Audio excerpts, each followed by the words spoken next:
I'm with Pulse Secure, and I'm pleased to have just 30 minutes to make you all Zero Trust experts. So by show of hands, how many people think they have a good handle on what Zero Trust is? Raise your hand if you say, hey, I know Zero Trust. I'm sleeping through your presentation. That's good. Not many hands went up. So be assured, by the end of this presentation, you'll be that much further a Zero Trust expert. So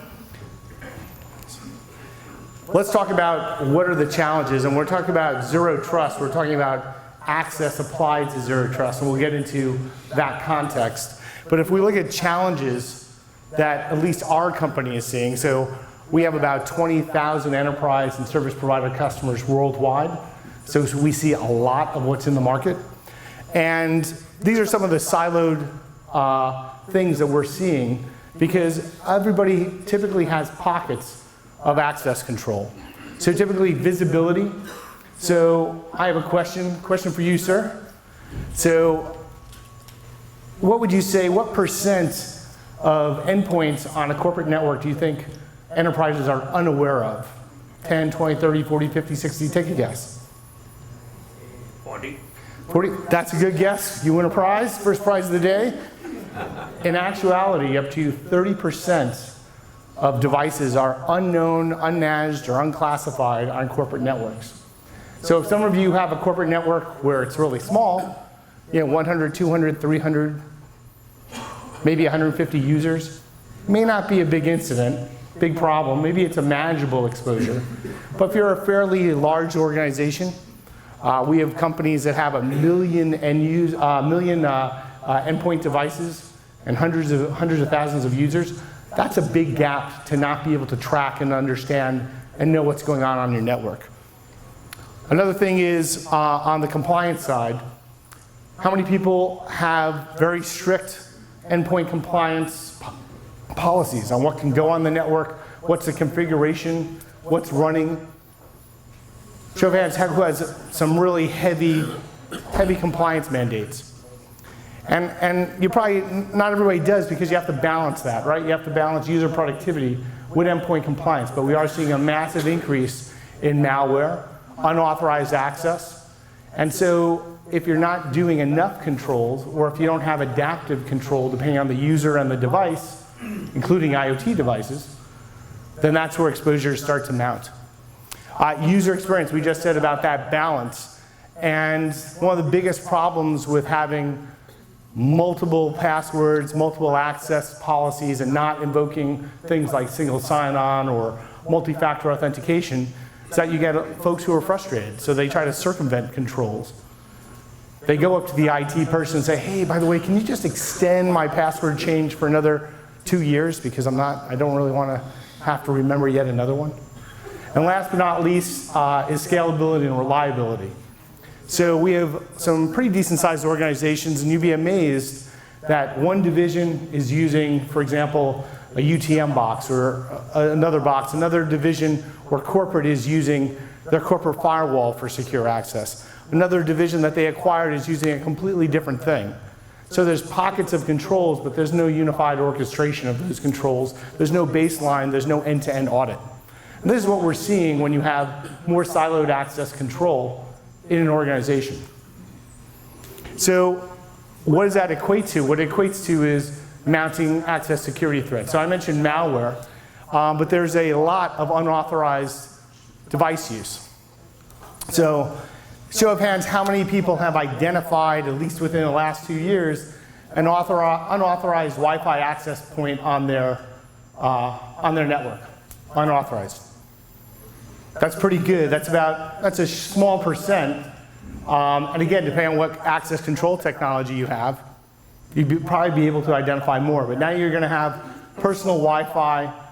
You're going to have unplugged systems, exposed ports. That's just on your network. No, we're not even talking about cloud-based access as well. So mobile and web access exposure. So this was a survey conducted by IDG earlier this year. It was a global survey of IT decision makers, and when asked what confidence do you have to actually mitigate these access security threats, only 61% had modest to little confidence. So when you start adding up the math, you're saying, okay, how can I step things up? And why am I not seeing my investment paid off in endpoint security tools, in user training, and in getting visibility and actionable controls for my security operations staff? The last one being unauthorized application resource access, including lax authorization or encryption. And that's pretty key, because if you're looking now at GDPR, the new California laws, Canadian laws, German, all these laws for data privacy are going up. All these have certain safe harbors that require certain controls to be proven that they were in place at the time of a security incident in order to avoid notification, right? So these are all the things we have to keep aware of. And that's where zero trust has come about. So I think we all know, and we've heard the term zero trust, but it sounds like, okay, well, what does that apply to? It sounds like haven't we been doing this for a while? So if you think about zero trust, in some respects, how many people have an energy saver appliance in their house? Something that has an energy saver seal. Everybody in America should be, come on, we should all be raising our hands. We probably have a dishwasher, an air conditioner, right? But they're all different categories of products, but they meet certain tenets or standards to be called energy saver. And that is what zero trust is, although certainly different categories are just leveraging the term. Zero trust for sure has very good applicability to secure access. So it used to be that, hey, we trusted everything inside our network, and everything outside the network, we need to have much better trust and controls, right? But certainly we've been seeing plenty of breaches. And these are certainly companies that have the wherewithal to have pretty decent internal controls. And breaches are going up by all sizes. And so you're saying, okay, can we really fully trust everything in the network? Once they get past the gate, can we really say they can go anywhere? And if we segment, even if we segment our environments, and segmentation is a best practice, just because you're segmented doesn't mean what I'm bringing into that segment isn't vulnerable, compromised, or still unauthorized. It doesn't necessarily mean that because I've segmented my environment that someone with privileged access or third-party access can't make a mistake, or worse yet, do something malicious. So in a sense, the inside the network should no longer be trusted like the outside of the network. It should be one and the same. So we're talking about least privilege controls being applied to any user, device, service, and infrastructure in a given transaction. So that's what zero trust is all about. So zero trust is all about continuous adaptive trust verification. And once trust is established, it doesn't just end with the start, but it actually continues as any transactions go on. And that's where organizations that we've seen are stepping up to. That's why there's a lot of buzz in the environment. It's not like zero trust term hasn't been around. It's the least privileged access, and zero trust has been around out of the government for quite some time, certainly pre-Snowden. And zero trust certainly was introduced out of Forrester quite a few years ago. But the real reason why it's resurfacing, and now technologies are being applied to it, is because the current modes of siloed controls and lack of orchestration have had an impact in terms of lack of visibility, lack of responsiveness. So what does zero trust access mean? So these are the key tenets, if you will, of zero trust. One is to verify the user.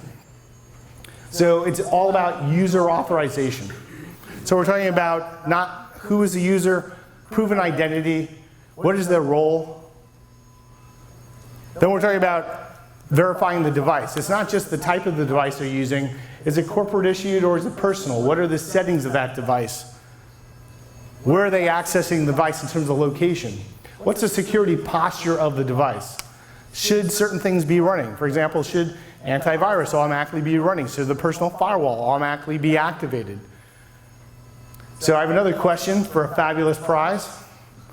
Let's see, how about you, ma'am?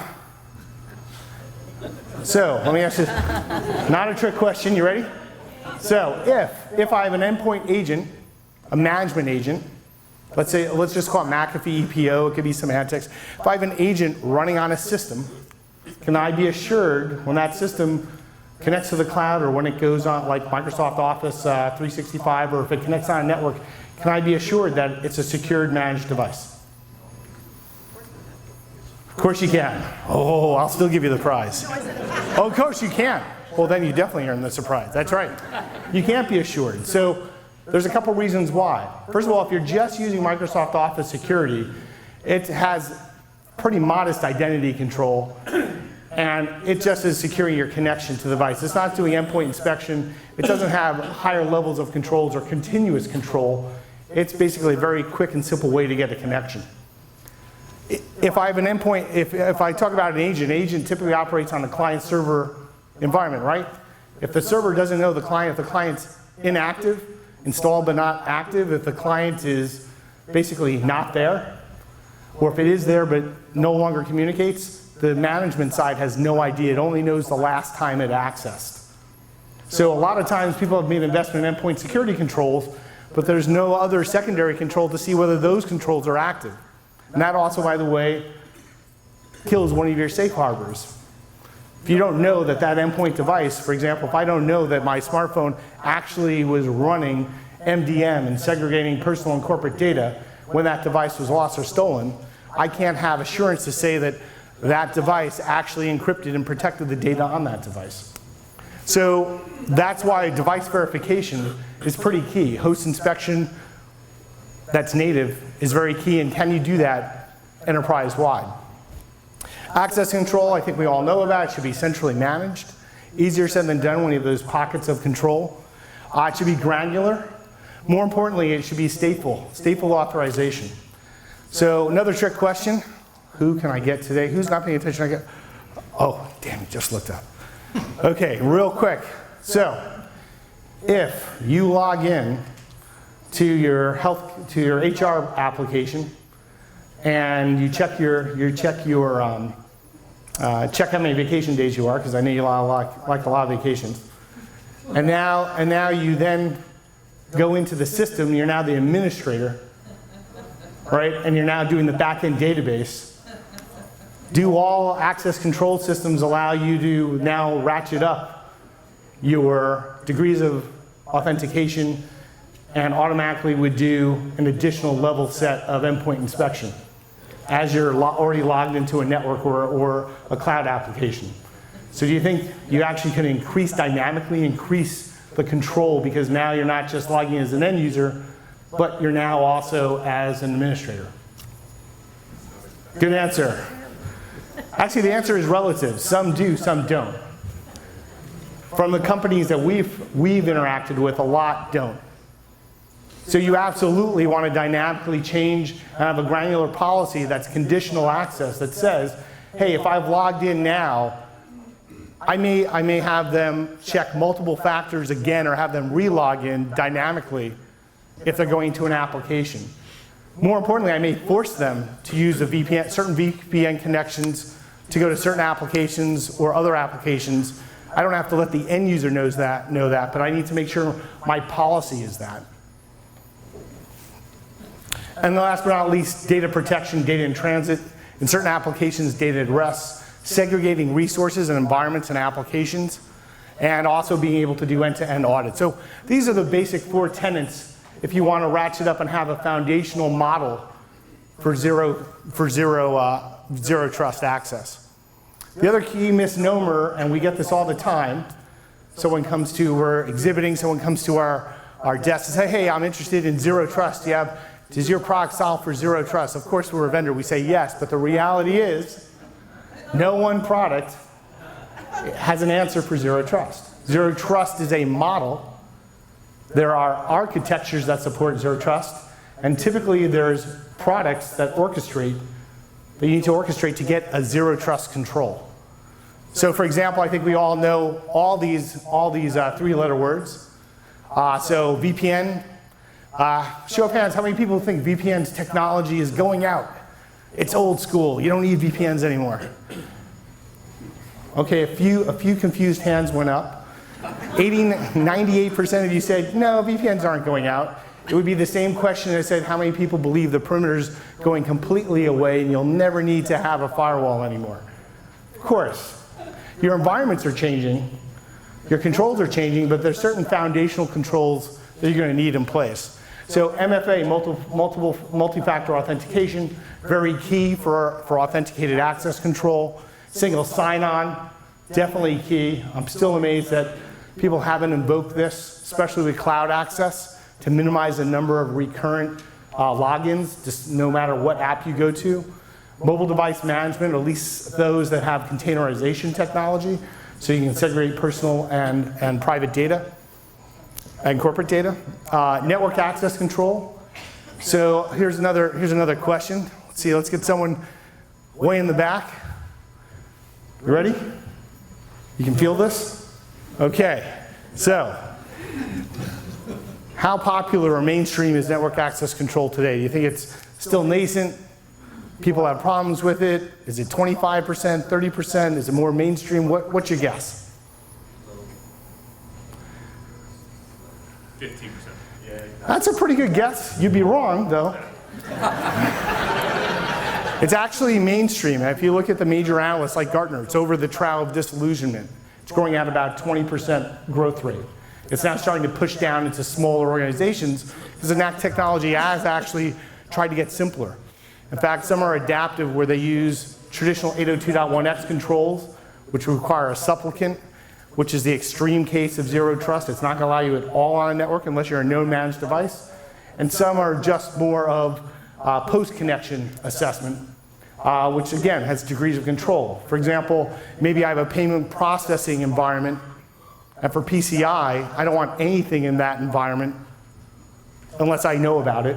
And so I can do an 802.1x control, but certainly I don't need that for guest networking per se. I don't need that because they're guests.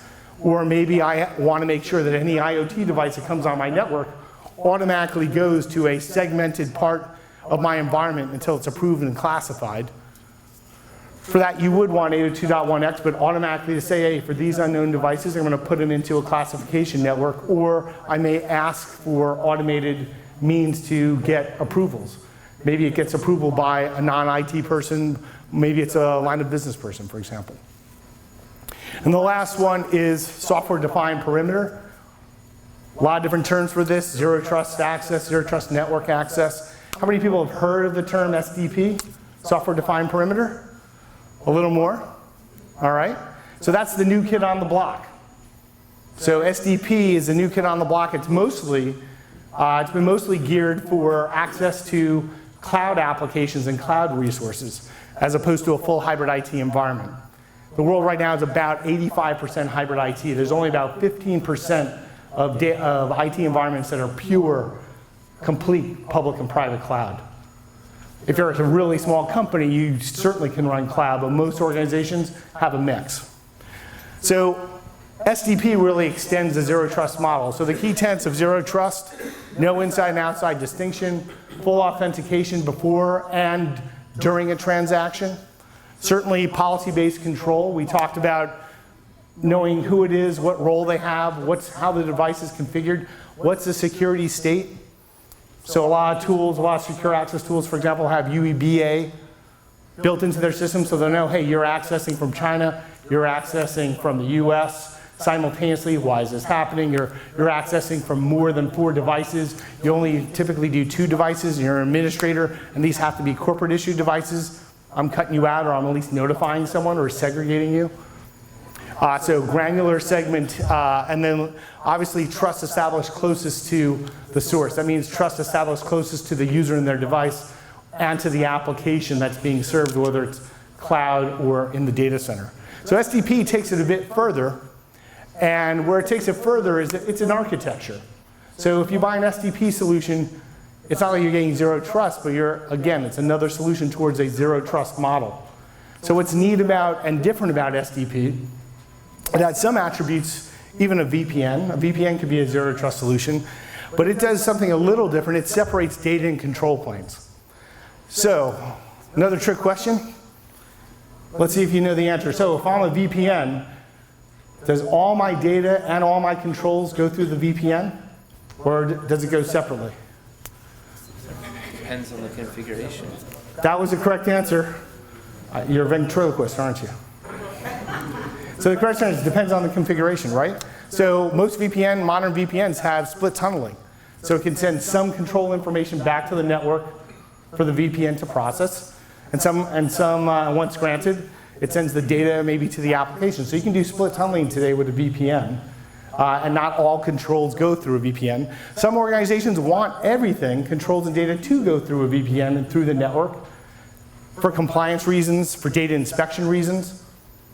So it depends on how you configure it. It depends on the policy. It depends on your business needs. What's interesting about SDP is it always separates the data and control environment. So that means that it has some scalability. It has some provisioning benefit. Makes it easier to provision. So the controller understands the infrastructure of applications. The controller holds the policies. Once a trust is established, now the connection is directly between the user and their device and the application.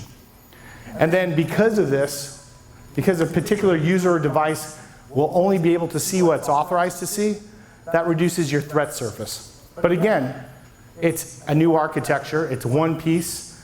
And in fact, if you're like most organizations with a hybrid IT environment, you'll need to bring up SDP as yet another access control, as well as keep your VPN and your network gen firewall. So it's not a dump one for the other, it's a all-inclusive thing for your controls. So this is how it works. So I described it briefly, but basically, because you all want to leave here secure access experts, right? Everybody just raised their hand, it's amazing. Yes.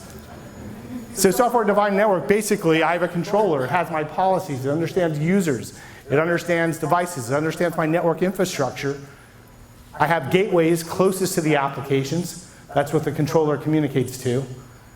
I can have a client. It could be agent or agentless. It could be just browser-based. That's with the end user. And essentially, the end user is just going to make a request to the controller.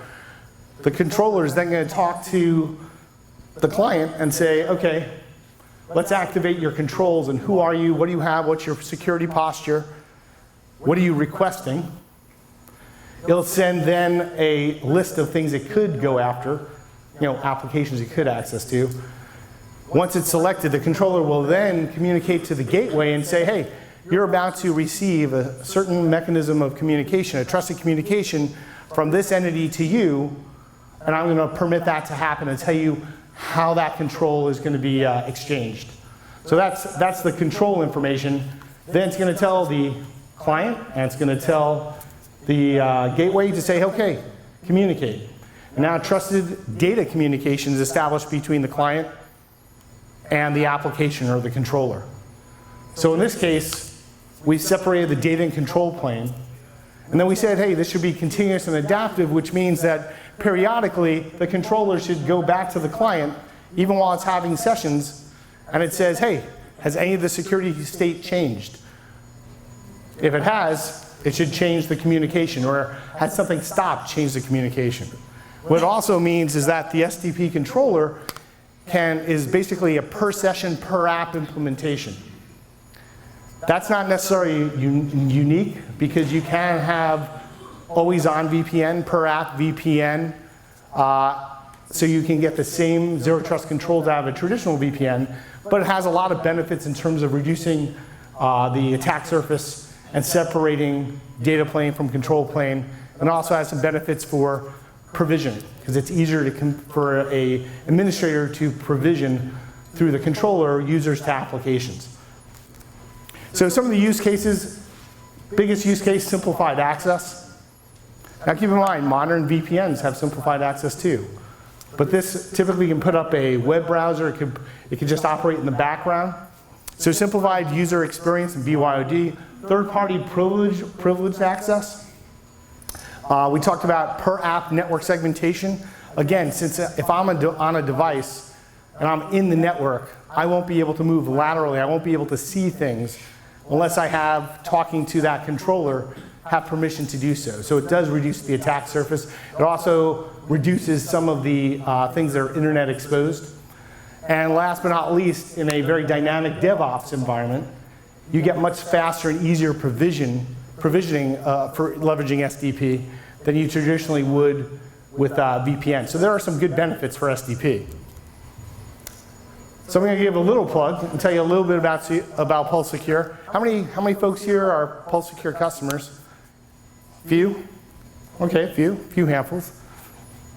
So Pulse Secure, we're actually a spin-off, a carve-out of Juniper Networks 5 years ago. So we had two big divisions, security divisions went on our own, built out solutions. And so today we operate on 80% of the Fortune 500, about over 20,000 endpoints under protection, 22 million endpoints, 22,000 customers. So chances are if you flew here, chances are if you bought something online, chances are if you did a social media tweet, chances are maybe you got pulled over by certain police, we probably touched you at least a few times in your life, every year of your life, you're touching some aspect of Pulse Secure technology. And we are definitely a market leader in zero trust access. So to give you an idea of our portfolio, so we talked about how not one product itself makes zero trust. So the challenge isn't, hey, I have multiple products, don't I have zero trust? Is how do you orchestrate that? How do you set one set of controls and policies that apply to different types of devices, including native IoT and Android and iOS devices? How do I apply different levels of controls depending on where they are, in terms of where they are in the country, in terms of whether you're using it multiple distributed data centers or simultaneously in public or private cloud environments? How do you orchestrate this all together? So we have a solution set that covers VPN and cloud access, software-defined perimeter, endpoint protection with Pulse Workspace, application protection delivery with VADC, a certain next-gen network access control solution that also does IoT visibility and control. And then last but not least, it's all centrally managed Pulse One. So that's our solution set, and the whole idea is to facilitate orchestration. So some of our solutions you buy in by themselves, or you can actually replace others and get centralized control. So a single client, agent and agentless. What's really interesting is it encompasses both architectures, both a traditional VPN, for example, and a network access control, and an SDP architecture. It's all rolled into one and integrated, which makes it really easy to orchestrate controls, but more so, it's designed for interoperability. So it can be deployed on your existing infrastructure. So this, just to give you an idea of where things sit, and this could be, by the way, a traditional VPN application. So you'd have your client, you'd have centralized management, you'd have your VPN, your Pulse Connect Secure, and your VPN again can do split tunneling, so you can do web apps. You'd have your network access control solution, Pulse Policy Secure. Inside your network, all these things can be orchestrated with common policy, centralized auditing. So you might say, well, you just talked to us about SDP and how it extends zero trust access policy.